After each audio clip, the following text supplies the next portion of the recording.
माधव नेपाललाई प्रधानमन्त्रीको अफर आइसक्यो, आउँछ भन्ने होइन, आइसक्यो। शेरबहादुरजी विजय ममता साथमा तपाईँ गइहाल्नुहोस्। वाह, क्या गजबको प्रस्ताव छप्पाएर ताओस्।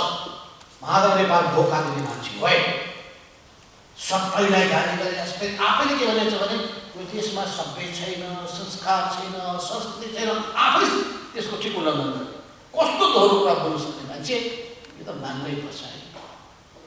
टिकट दिनुभयो, मान्छे गए नोमिनेसन फाइल गर्न, 150 मान्छे सहित गाजा बाजा सहित गए। अर्कोलाई टिकट दिएर निर्वाचन आयोगमा पठाइदिनु भयो, त्यहाँबाट अर्को मान्छे गएर 10 बजी सुटुक्क दर्ता गरिसक्यो। यो 2073-74 सालको चुनावको कुरा गरेको। तर केपी ओलीलाई सत्ता भनिसकेपछि त्योभन्दा बाहेक अरू केही पनि चाहिएको छैन। सत्तामा नै शक्ति छ र सत्तामा पनि अन्य सबै थोक छ भन्ने उहाँको मान्यता छ। त्यसो हुनाले उहाँले भन्ने गर्नुहुन्छ, यो कुर्सी ताक्ने हो भने कुर्सी भाँचिदिन्छु। कुर्सी ताक्ने प्रचण्डले, कुर्सी ताक्ने माधव नेपालले, भाँचिदिन्छु। अहिले शेरबहादुरले ताक्नु खोज्नु हो, कुर्सी भाँचिदिन्छ।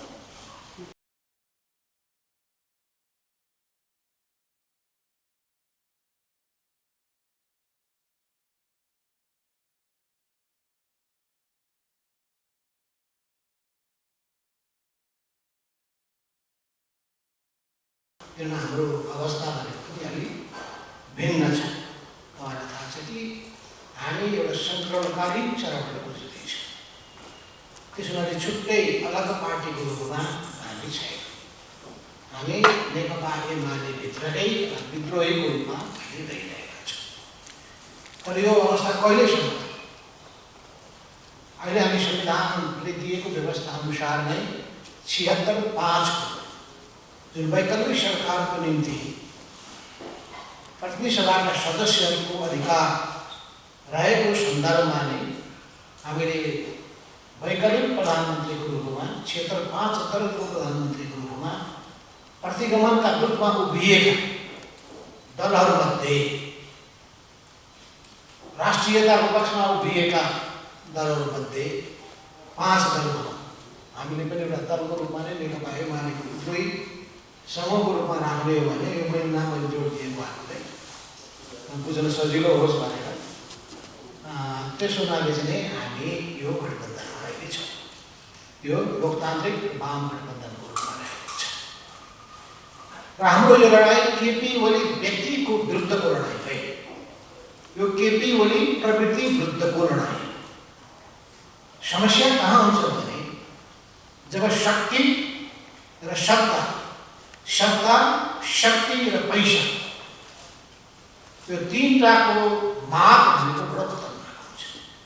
यो तीनटाको मात लागिसकेपछि मान्छेलाई नियन्त्रण गर्न गाह्रो हुन्छ। र केपी ओलीजीमा त्यही सत्ताको, शक्तिको र पैसाको मात लागेको छ। र यो तानाशाहहरू पनि यो डेमोक्रेटिक सिस्टमबाट पनि जन्मिँदा रहेछ। संसारको इतिहास हेर्ने हो भने जन्मिएकै छ। र हाम्रो देशमा पनि केपी ओलीको रूपमा एउटा नयाँ चरित्र हामीले पाएका छौँ। त्यही पार्टीभित्र हामी पनि रहेका हौँ। पार्टीभित्र समस्या खडा हुने बित्तिकै राजीनामा दिएका छ प्रधानमन्त्री पदमा। कसैले प्रश्न खडा नगरेको पनि नैतिकताको आधारमा पार्टीको प्रमुख पदबाट राजीनामा दिएका छ। तर केपी ओलीलाई सत्ता भनिसकेपछि त्योभन्दा बाहेक अरू केही पनि चाहिएको छैन। सत्तामा नै शक्ति छ र सत्तामा पनि अन्य सबै थोक छ भन्ने उहाँको मान्यता छ। त्यसो हुनाले उहाँले भन्ने गर्नुहुन्छ, यो कुर्सी ताक्ने हो भने कुर्सी भाँचिदिन्छु। कुर्सी ताक्ने प्रचण्डले, कुर्सी ताक्ने माधव नेपालले, भाँचिदिन्छु। अहिले शेरबहादुरले ताक्नु खोज्नु हो, कुर्सी भाँचिदिन्छ। कुर्सी नै भाँच्छ, नरहे बाँस नबजे बाँसुरी भनेपछि उहाँले संसदै टिकट गर्न पाउनु भयो। र आफूलाई एक क्षत्र सम्राटको रूपमा उहाँले प्रस्तुत गर्नुभयो। त्यसो हुनाले यही पार्टीभित्रको विद्रोही आवाज हो, लोकतान्त्रिक आवाज हो, क्रान्तिकारी आवाज हो। लोकतन्त्रको रक्षाका लागि, देशको हितको रक्षाका लागि जनताको हक अधिकारको लागि, जनताको भित्र कल्याणका लागि, संविधान बचाउनका लागि, संघीयता जोगाउनका लागि र एउटा यस्तो समावेशिताको मान्यतालाई परिपालना गर्नका लागि। यसर्थ अरू केही होइन, व्यक्तिगत केही लडाइँ झगडाको पदको तानातानको कुरा होइन।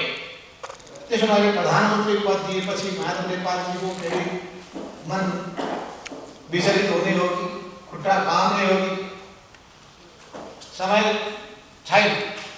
नभए त आफूले घन्टौँको प्रवचन दिन सक्छु, जति राख्न सक्छु। पहिले पनि हाम्रो जब नेकपा भएको बेलामा पनि हाम्रो कमरेड प्रचण्ड मलाई बुझाउनका लागि उहाँले अनेक चाल चलाउनु। एकै दिनमा बिहान 11 बजे वामदेव गौतमलाई बोलाएर पार्टीको अध्यक्ष उहाँले दिइहाल्नु। त्यही दिनको 11 बजे 1 बजे मलाई बोलाएर मलाई अध्यक्ष दिनु र म एक्लै गइनँ, किनभने एक्लै छैन भनिदिनु होला भने 5 जना स्वयं गएका थिए, 3 जना। 4 बजे कमरेड प्रचण्डसँग भेट्दाखेरि तपाईँभन्दा काबिल त कोही छैन उहाँलाई, मलाई तपाईँभन्दा काबिल त अहिलेसम्म कोही देखेकै छैन भन्ने, गतिलो तपाईँले ओहर वामदेवलाई भन्ने त्यस्तो खुबी भएको व्यक्ति केपी शर्मा ओलीजी हुनुहुन्छ। तर फेरि म कस्तो स्वभावको मान्छे भन्दाखेरि कोसिस गर्नुपर्छ बदलिन्छन् कि भनेर वामदेव कमरेडलाई भनेको छु मैले। त्यो बालुवा पेलेर तेल निस्किन सक्छ भने तेल निकाल्नुहोस्, म त तेल निस्किँदैन लागेको छ।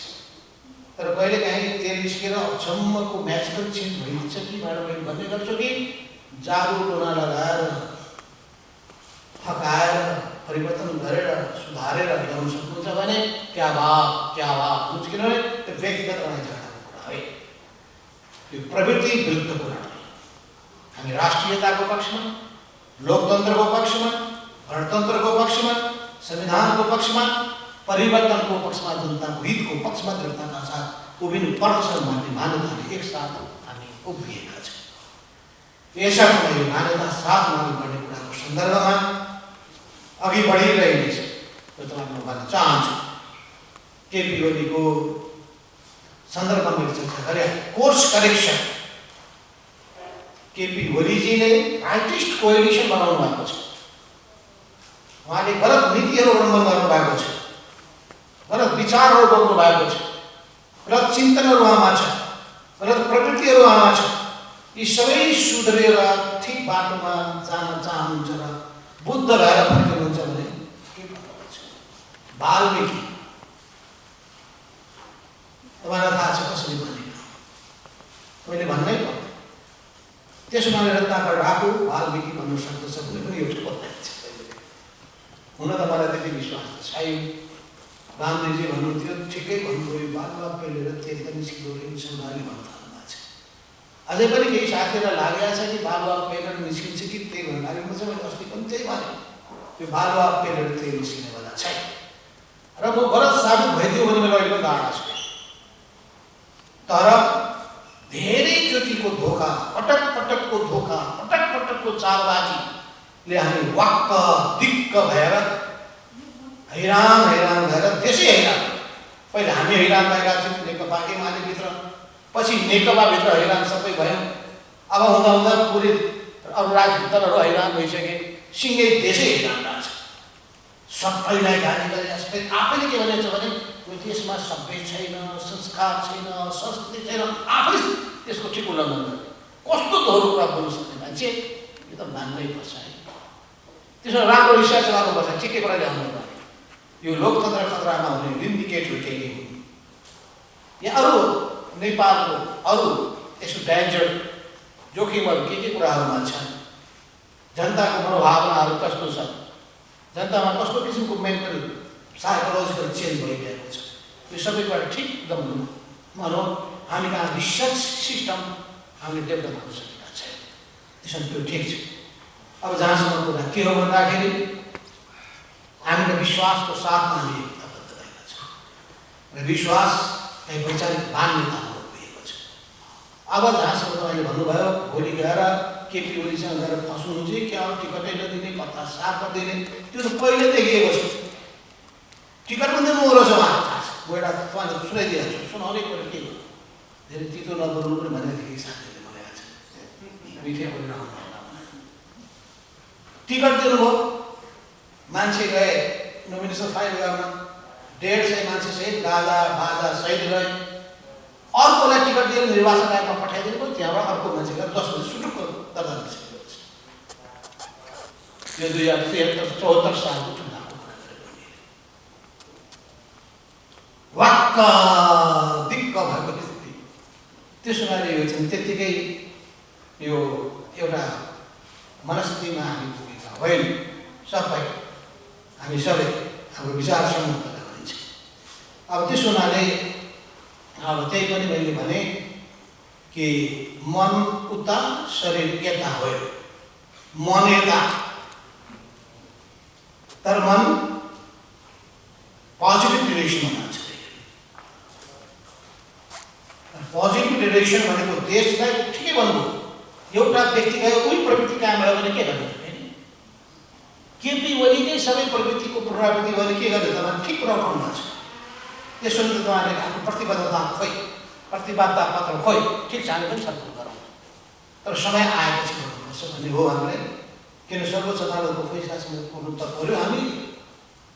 यस अर्थमा सर्वोच्च अदालतको पहिलेको फैसलाले बाटो देखाइसकेको छ। यस अर्थमा हामी आशावादी छौँ र अब संविधानको एउटा व्याख्या गर्ने ठाउँ हामी सर्वोच्च अदालतलाई नै मानेका छौँ। संविधान अन्तर्गत त्यो संवैधानिक अधिकारभित्र पनि पर्दछ र हामीले आशा रक्षा गर्ने ठाउँ पनि त्यही एउटा ठाउँ थियो, राष्ट्रपति भन्ने संस्था, त्यहाँबाट भएन। अब जहाँसम्म हामी प्रतिक्रियात्मक ठिकै भयो, एकपछि अर्को कदम उता चाल्ने, हामी प्रतिक्रिया दिएर बस्ने स्थिति। देश र जनताले पाउने भनेको पोजिटिभ डिरेक्सनमा देश जाओस् भन्ने नै, चाहे त्यो कोरोना होस्, चाहे त्यो जनताहरू पीडा वेदना होस्, चाहे त्यो अहिलेको यो अनेक समस्याहरू जनताले भोगिरहेका हुन्, त्यसमा चुप लागेर बसेका छैन। कोरोनाको निम्ति पनि, कोरोना पीडितहरूको सहयोगको निम्ति पनि विभिन्न ठाउँमा साथीहरू मोबिलाइज हुनुभएको छ। बाढी पीडितको निम्ति पनि राहतहरू लिएर जानुभएको छ। अहिले म त्यसको फेरि सिकाउन सुनाउन चाहन्छु, खालि म चर्चा गरिरहेको छु। अब अर्को कुरा, माधव नेपालको कन्फिडेन्स बढेको छ। किनभने जब ग्रास रुटमा खुट्टा उभिन्छ भने, धरोहर छ भने आँट हुन्छ। जस्टिफाइड कजको निम्ति तपाईँहरूको साथ र सहयोग पाउने बित्तिकै मन त पुरानो भइहाल्छ, कन्फिडेन्स उनीहरूको बढिहाल्छ। किन तपाईँहरू पनि लोकतन्त्रको एकदम पहरेदार, राष्ट्रियताको पहरेदार, परिवर्तनको सम्भावना हामी पनि त्यही। त्यसैले तपाईँहरूबाट हाम्रो मन मिलेको छ, भावना मिलेको छ। जब तपाईँहरूको दृढ अभिव्यक्तिहरू हामी सुने बित्तिकै भइरहेको छ, कन्फिडेन्स लेभल माथि उठिरहेको छ। त्यसो हुनाले अब जहाँसम्म कुरा के छ भने, माधव नेपाललाई प्रधानमन्त्रीको अफर आइसक्यो, आउँछ भन्ने होइन, आइसक्यो। शेरबहादुरजी बिचैमा पत्ता सार्नु तपाईँ भइहाल्नुहोस्। वाह, क्या गजबको प्रस्ताव छप्पाएर माधव नेपाल धोका दिने मान्छे होइन। तर हामी यो जुन प्रोसेस अगाडि बढेको छ, त्यो प्रोसेसमा कुनै किसिमको धोका दिने प्रश्न चाहिँ हस्ताक्षर फिर्ता गर्ने, सर्वोच्च अदालतमा गरिएको त्यहाँ पछाडि हाल्ने, कुनै पनि हालतमा यो प्रोसेसमा धोका दिने काम चाहिँ जहाँसम्म अरू कसैले पनि चाहने पार्टी धेरैचोटि शेरबहादुर भन्नुभएको छ। यो अवस्था नलागोस् है, म चाहिँ माधव नेपालजी तपाईँको पार्टी फुटुस चाहेको होइन। यो राजीनामाको प्रसङ्गमा कुरा आएको थियो। राजीनामाको प्रसङ्गमा त्यो बेलामा कतिखेर वास्तवमा त्यसको उपयोगिता हुन्छ त्यो सोचो है, बडो विचार गरेरै भनियो। त्यही भएर शेरबहादुरले भन्नुभयो अहिले राजीनामा यस्तो कुनै प्रोडक्टिभ हुँदैन। त्यसो भए उपयोग भनेको यो संविधानमा राष्ट्रिय सङ्घीय प्रतिनिधि सभाको सदस्यको पदको उपयोग कतिखेर हुनसक्छ त्यसमा पनि गर्नुपर्छ। बिचैमा राजीनामा दिएर मैदान छोडेर 1 जना 2 जना 3 जना छोडेर के हुन्छ भन्ने उहाँ नै हो भनेर राम्रो सुझाव दिनुभएको छ। धन्यवाद सरकारको त्यो काम पनि लाग्यो। यस अर्थमा तपाईँको एक दिन मिडियामा चाहिँ माधव नेपालले धोका दियो, कति छिटो रिसर्च गर्नुहुँदो रहेछ तपाईँ। त्यो होइन, तपाईँले कठिनाइ पनि बुझ्नुपर्छ, अप्ठ्यारो पनि बुझ्नुपर्छ। त्यसो भए मेरो स्थितिमा अलिक परिवर्तन सङ्क्रमणकालीन होइन, त्यो रागवाई मेरो अर्कै किसिमको मेरो प्रस्तुति पनि हुने थियो होलाले विचार गरेर भन्नुपर्ने भइरहेको छ। अब जहाँसम्म यो दलीय जब आइसकेको छ दलीय व्यवस्था निर्दलीय व्यवस्थाका कुराहरू, यो संविधानको धारा 76 को 5 ले सांसदहरूलाई त्यहाँ संविधान प्रतिसभाको सदस्यलाई त्यो अधिकार दिएको छ र त्यसो हुनाले चाहिँ त्यस बारेमा चाहिँ अब जहाँसम्म संवैधानिक नियुक्तिको बारेमा अवश्य पनि हामीले त्यस बारेमा चाहिँ त्यहाँ बोलेका छैनौँ, तर त्यो ठिक होइन भने हामी सबैको धारणा पनि हो। त्यसको विरोध गर्ने कुरा रहेकै छ, त्यो गलत छ र हामी स्वीकार गर्न सक्दैनौँ भन्ने कुरा पनि आइरहेकै छ हाम्रो बिचमा। अब फेरि